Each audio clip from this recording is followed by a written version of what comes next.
Hello दोस्तों, today we are going to start exercise 1.4 introduction. In this video we will discuss about revisiting rational number and their decimal expansion. तो आइए देखते हैं revisiting rational number और इनका decimal expansion क्या होता है। तो आप बेसिकली ये जानते हैं कि अगर हम किसी दो नंबर को मल्टीप्लाई करते हैं, अगर हम किसी भी दो नंबर को आपस में मल्टीप्लाई करेंगे तो अगर मान लीजिए इसके लास्ट में जीरो आ रहा है, लास्ट में क्या आ रहा है, जीरो आ रहा है। अगर किन्हीं भी दो नंबर को मल्टीप्लाई करने में लास्ट में अगर इसके जीरो आ रहा है तो ये तभी पॉसिबल है जब यहाँ पे ए और बी के प्लेस पे 2 और 5 हो। यानी कि 2 और 5 अगर किसी नंबर में है तभी लास्ट में जीरो आ सकता है, अदरवाइज जीरो नहीं आ सकता है। इस कॉन्सेप्ट को समझने के लिए कुछ और एग्जांपल लेते हैं। मान लीजिए दो हमारा जो है 3 बार है और 5 जो है 4 बार है, तो यहाँ पे जो मैक्सिमम नंबर ऑफ जीरोस होंगे लास्ट में वो कितने होंगे। तो यहाँ एक पेयर 2 का बना, 2 पेयर 2 का बना और 3 पेयर 2 और 5 का बना। तो किसी नंबर के मल्टीप्लाई में अगर 2 का 3 पेयर और 5 का 3 पेयर बना, इसका मतलब 2 और 5 का 3 पेयर बन गया। हालांकि अब 2 चाहे 4 बार हो चाहे 5 बार हो, इससे कोई फर्क नहीं पड़ता है। अगर 2 और 3 का 3 पेयर 2 और 5 का 3 पेयर बना है, इसका मतलब इस नंबर के लास्ट में 3 जीरो बनेंगे और उसके पहले नंबर कुछ भी हो सकता है, उससे हमें कोई मतलब नहीं है यहाँ पे। हालांकि इस नंबर के लास्ट में आपके 3 जीरो बन सकते हैं, मैक्सिमम 3 जीरो बन सकते हैं। इसको हम इसलिए बता रहे हैं क्योंकि अगला कॉन्सेप्ट आपका टर्मिनेटिंग और नॉन टर्मिनेटिंग है, जहां पे आपको किसी भी नंबर को बाई ऑब्जर्वेशन केवल ऑब्जर्व करके ही बताना होगा कि वो टर्मिनेटिव होगी नॉन टर्मिनेटिव होगा। उसको समझने के लिए आपको पहले ये कॉन्सेप्ट समझना बेहद जरूरी होगा। यानी कि कोई भी नंबर के लास्ट में जीरो, कितने जीरो आएंगे ये डिपेंड करेगी बात कि उस नंबर के प्राइम फैक्टर में 2 और 5 के कितने पेयर बन रहे हैं। अगर मान लीजिए आपके पास 2 इंटू 3 इंटू 4 इंटू 7 इंटू 9 है, तो अगर कहें आप इस नंबर को पूरा मल्टीप्लाई कर लीजिए, इसमें कितने लास्ट में जीरो आएंगे। तो इसमें लास्ट में जीरो एक भी नहीं आएंगे। क्यों नहीं आएंगे? क्योंकि यहाँ पे 2, यहाँ पे 3 बार है, क्योंकि यहाँ 2 इंटू 2 इसको लिख सकते हैं और एक 2 यहाँ पे हमारा है, तो 2 3 बार हो गया। लेकिन 5 यहाँ पे एक भी बार 5 नहीं आया। इसका मतलब ये हुआ कि जब हम किसी नंबर को 2 और 5 से मल्टीप्लाई करते हैं तभी उसके लास्ट में जीरो बनते हैं। यहाँ पे 5 नहीं है, इसलिए इसके लास्ट में जीरो नहीं आ सकता। अगर इसके लास्ट में जीरो नहीं आ सकता तो इसका इस तरह से कितने भी नंबर हम मल्टीप्लाई कर ले, अगर उसमें 2 और 5 आपस में मल्टीप्लाई नहीं होंगे तो वहां एक भी जीरो नहीं बन सकते हैं। तो अभी हमने ये समझा किसी नंबर को मल्टीप्लाई करने में लास्ट में जीरो कब आता है। उसके बाद हम समझते हैं, आइए कुछ क्वेश्चन करते हैं और समझते हैं, ऑब्जर्व करते हैं कुछ नोट यहाँ पे एक्सपेरिमेंट। तो जैसे कि आप अगर 7 को डिवाइड करें 4 से, 7 को 4 से डिवाइड करें तो हम 7 को कुछ इस तरह भी लिख सकते हैं कि 7/2 का स्क्वायर, ठीक है ना, 7/2 का स्क्वायर। तो अगर आप 7 को हम 4 से यहाँ डिवाइड करें तो आएगा 4 1 जो 4 बचा 3 डेसिमल हो गया, पॉइंट बढ़ाए 30 हो गया, 7 4 7 जा 28 हुआ। अब बच गया 2 यहाँ पे, 0 बढ़ाए तो 4 5 जा 20, पूरा पूरा ये कैंसिल हो गया। यानी कितना आया, तो 7/4 आ गया 1.75। ठीक है, एक क्वेश्चन हो गया। अब एक क्वेश्चन और लेते हैं। मान लीजिए 7/8 हमने लिया, तो यही लिखते हैं 7/8। ये पहला क्वेश्चन था हमारा। अभी इन सबको ऑब्जर्व करेंगे और इसका ऑब्जर्वेशन आपको हम समझाएंगे। तब तक आप अपने से कुछ न कुछ सोचिए इसमें क्या कुछ चल रहा है। तो 7/8 को अगर हम डिवाइड करें तो 7 को 8 से डिवाइड करेंगे तो 0 पॉइंट आएगा, 0 बढ़ जाएगा यहाँ पे 7 8 7 56 8 9 64, यानी कि 8 बार जाएगा, 8 8 जा 64 आ गया 6, 8 7 56, 4 बचा 40 हुआ, 8 5 40, यानी कि आ गया 0.875। तो 0.875। ऐसे ही अगर एक दो नंबर और लेते हैं हम, मान लीजिए 7 बाई, तो फिर कोई दूसरा नंबर ले लेते हैं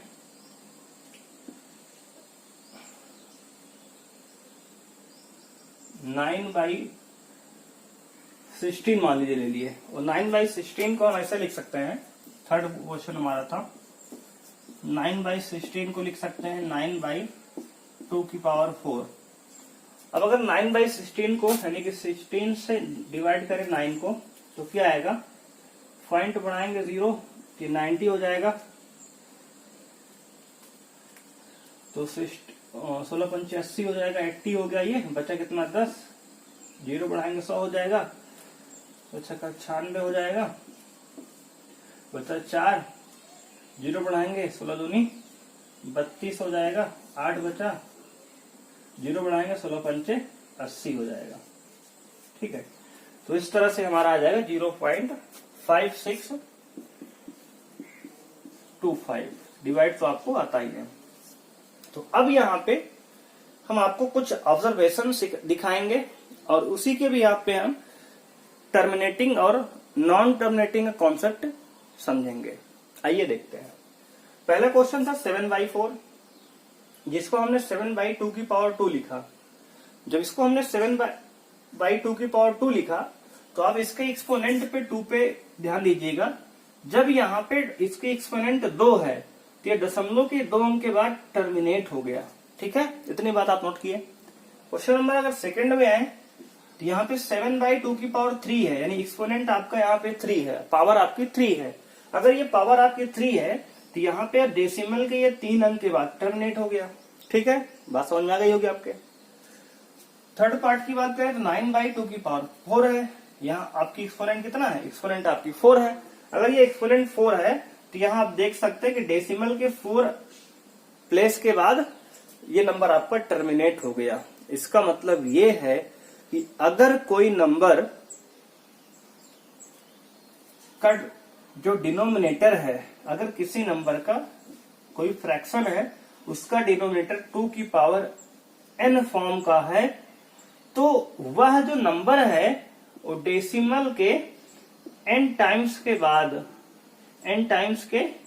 बाद क्या होगा, टर्मिनेट हो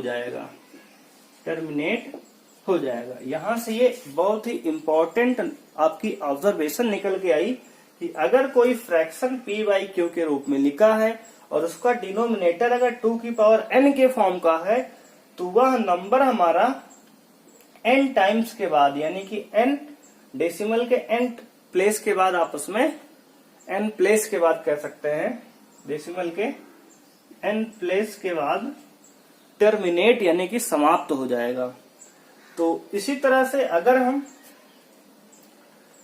ये ऑब्जर्वेशन आपने नोट कर लिया कि अगर कोई नंबर p/q में फ्रैक्शन है, उसका डिनोमिनेटर 2n के फॉर्म का है, तो वह n डेसिमल के n प्लेस के बाद आपस में टर्मिनेट हो जाएगा। अगर हम किसी नंबर को इसी तरह 5 से डिवाइड करके देखें, आइए इस ऑब्जर्वेशन को आप नोट करें कॉपी में, और इस तरह से कई सारे और एग्जांपल आप करेंगे 2⁴, 2⁵, 2⁶ करके, और वहां पर आप देखेंगे जितनी 2 की पावर होगी उतने डेसिमल प्लेस के बाद आपका नंबर टर्मिनेट हो रहा होगा। जैसे मान लीजिए हमने लिख लिया पहला ऑब्जर्वेशन 7/5। अब इसको हमें चेक करना है, तो 7/5 को डिवाइड करेंगे, तो यहाँ पे 7×5 बचा कितना, 2, पॉइंट बढ़ाएंगे 0 बढ़ेगा, 5×4 = 20 हो गया, यानी आ गया ये 1.4। यानी अगर 5 की पावर 1 है, तो ये एक प्लेस के बाद टर्मिनेट हो जा रहा है, डेसिमल के एक प्लेस के बाद नहीं, 1 प्लेस के बाद टर्मिनेट हो जा रहा है। अगर ऐसे दूसरा नंबर लिखे, मान लीजिए लिखा हमने 9/25, ठीक है, सॉरी 25 लिखा हमने, तो इसको लिख सकते हैं 9/5⁴ लिख लिया। 9/5⁴, इसका मतलब है डेसिमल के 2 प्लेस के बाद टर्मिनेट होगा। आइए चेक कर लेते हैं इस बात को। तो 9 को 25 से डिवाइड किया हमने, 0.90 हुआ, 25 या 75 जाएगा, यहाँ बच गया 15, 0 बढ़ाएंगे, 25 छक्का 150, यानी कि आपका आ गया 0.36, तो 0.36। तो इस तरह से आप ऑब्जर्व करेंगे कि कोई भी नंबर कितने डेसिमल के बाद टर्मिनेट हो रहा है, तो जितने भी आपकी फ्रैक्शन में यानी कि डिनोमिनेटर में जो 5 की पावर या n की पावर मैक्सिमम, ध्यान देंगे इस बात को आप, होगी, उतने डेसिमल प्लेस के बाद वो नंबर आपका टर्मिनेट हो जाएगा। ठीक है ना। तो इस ऑब्जर्वेशन को हम यहाँ पे नोट कर रहे हैं। हमारी ऑब्जर्वेशन निकल के आई, ये आपकी ऑब्जर्वेशन है, ये ऑब्जर्वेशन निकल के आती है कि मान लीजिए कोई नंबर p बाई क्यू में कोई फ्रैक्शन लिखा गया है और उसका डिनोमिनेटर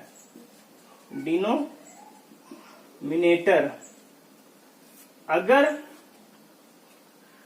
2 की पावर n और 5 की पावर n के फॉर्म में लिखा गया है, तो इसके कितने केस बन सकते हैं। अगर मान लीजिए आपका नंबर कोई है और नीचे 2 की पावर n के फॉर्म का है, पहला केस, तब वह नंबर जो है, देन अगर कोई नंबर n बाई 2 की पावर n के फॉर्म का है, देन इट्स टर्मिनेट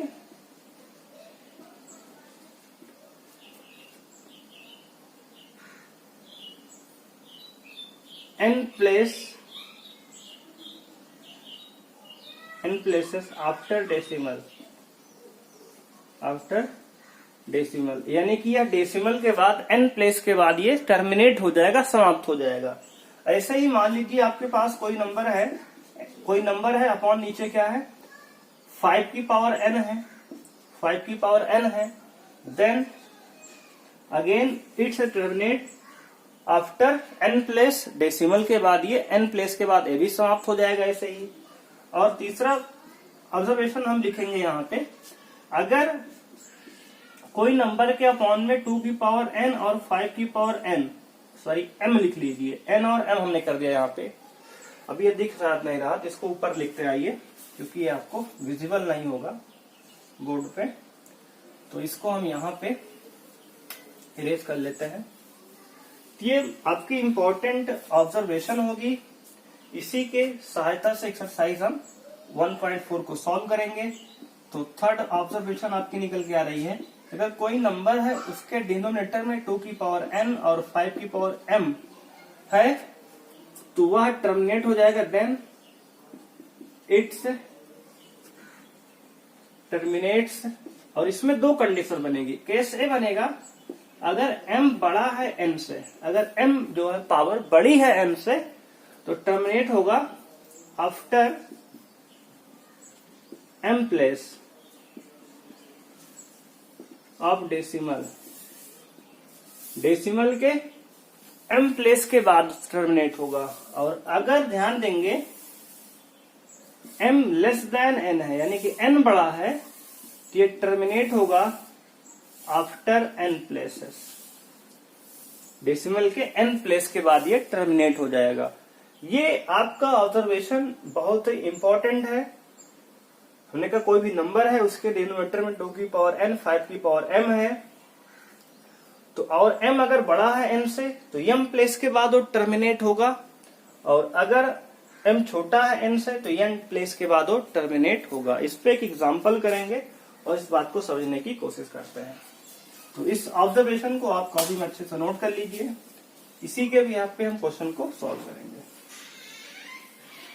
अब यहाँ पे एक क्वेश्चन हमने लिखा, क्वेश्चन क्या है, 7/2 की पावर 1 इंटू 5 की पावर 2, ये हमने क्वेश्चन लिखा। इसको हम डिवाइड करेंगे तो टर्मिनेट कब होगा, डेसिमल के 2 प्लेस के बाद, क्योंकि 5 की पावर 2 है, जिसकी पावर ज्यादा होगी उतने प्लेस के बाद टर्मिनेट होगा। ये डेसिमल के 2 प्लेस के बाद टर्मिनेट होना चाहिए। इसको आइए हम प्रैक्टिकली सॉल्व करके देखते हैं। तो 7 को हमने 5 का पावर 2 है, 25 इंटू 2 कितना 50 होगा, तो 50 से डिवाइड करेंगे तो पॉइंट बढ़ाएंगे तो 1 0 बढ़ेगा, तो 50 बन जा 50, बच गया 20, 0 बढ़ाए तो 54 जा 200। तो यहाँ पे हम देख सकते हैं कि डेसिमल के 2 प्लेस के बाद आपका यह नंबर टर्मिनेट हो गया।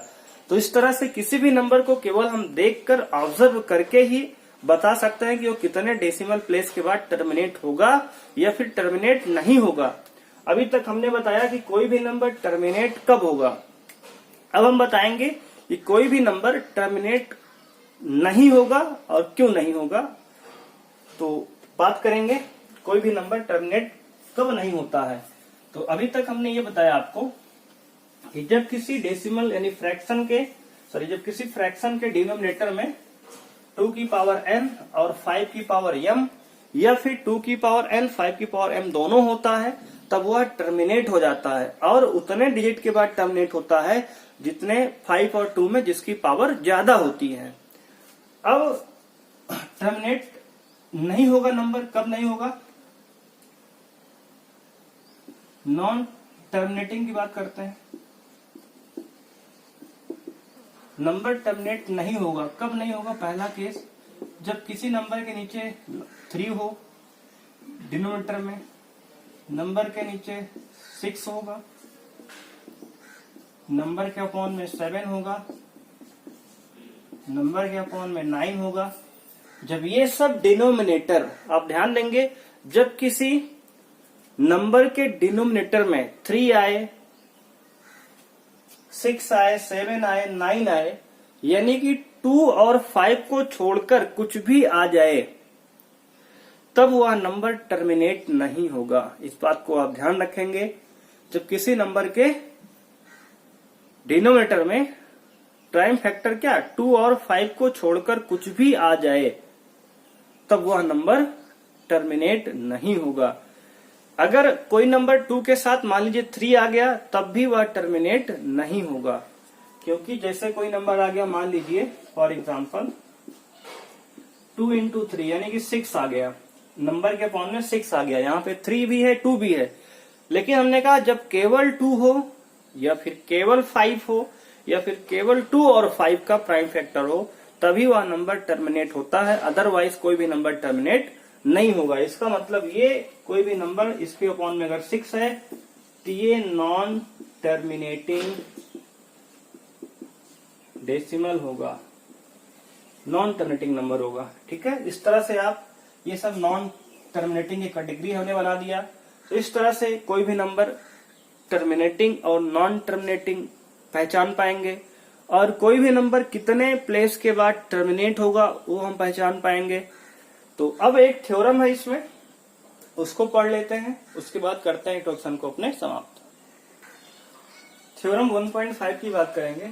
कहा let x be a rational number whose decimal expansion terminates, then x can be expressed in the form of p by q, where p and q are co-prime and the prime factorization of q is the form 2 की power n and 5 की power m, where n m and are non-zero integers। अभी हमने जो बात की उसी बात को इसने थ्योरम में एक्सप्लेन किया हुआ है। अगर कोई भी नंबर टर्मिनेट हो रहा है तो उसको p बाई क्यू में लिख सकते हैं। इसका मतलब ऊपर हमारा क्या होगा, रेशनल नंबर होगा, और उस रेशनल नंबर का जो डेसिमल है 2 की पावर n और 5 की पावर m के फॉर्म का होगा, और जहां पे n और m क्या होंगे, नॉन जीरो इंटीजर होंगे। यानी जो हमने अभी बात की कि कोई नंबर टर्मिनेट तभी होगा जब उसके डिनोमिनेटर में 2 की पावर n या 5 की पावर m या फिर 2 और 5 दोनों होगा, तभी टर्मिनेट होगा। कुछ इस तरह से जो अभी हमने पीछे समझाया आपको इतनी देर में, कि कोई नंबर है अगर उसके अपॉन में 2 की पावर n है, उसके अपॉन में 5 की पावर m है, या फिर 2 और 5 दोनों है, तो वह नंबर क्या होगा, टर्मिनेट हो जाएगा। तो वह नंबर हमारा टर्मिनेट हो जाएगा। और जहां पे n और m जो है, ये स्मॉल n और स्मॉल m हमारा नॉन जीरो इंटीजर होंगे। इसी बात को इसने यहाँ पे बताया है। अब इसके बाद इसने थ्योरम 1.6 भी दिया है, बिल्कुल इसी प्रकार थ्योरम 1.7 भी दिया है। तो लेकिन उस सारी थ्योरम को हमने यहाँ पे आपको पहले ही समझा दिया है, तो अब इसको डिस्कस यहाँ पे नहीं कर रहा है दोबारा से। जैसे उसने ये बताया कि अगर कोई नंबर n/2 की पावर n के फॉर्म में लिखा है तो ये डेसिमल के n प्लेस के बाद टर्मिनेट होगा। इसने इसी बात को लिख के आपको दिखाया है आगे थ्योरम 1.6 और 1.7 में। अगर कोई नंबर n/5 की पावर n फॉर्म का है तो डेसिमल के m प्लेस के बाद टर्मिनेट हो जाएगा। अगर कोई नंबर n/2 की पावर n 5 की पावर m फॉर्म का है तो डेसिमल के उतने प्लेस के बाद वो टर्मिनेट होगा जो n और m में बड़ा होगा, यानी उस बड़ी पावर के बाद। जैसे मान लीजिए n और m में m बड़ा है तो m प्लेस के बाद टर्मिनेट हो जाएगा, ठीक है ना, कुछ इस तरह से टर्मिनेट होगा। तो यहीं पे आपका इंट्रोडक्शन पार्ट समाप्त होता है। आइए देखते हैं exercise 1.4। Please subscribe our channel for the notification. Thank you, bye bye.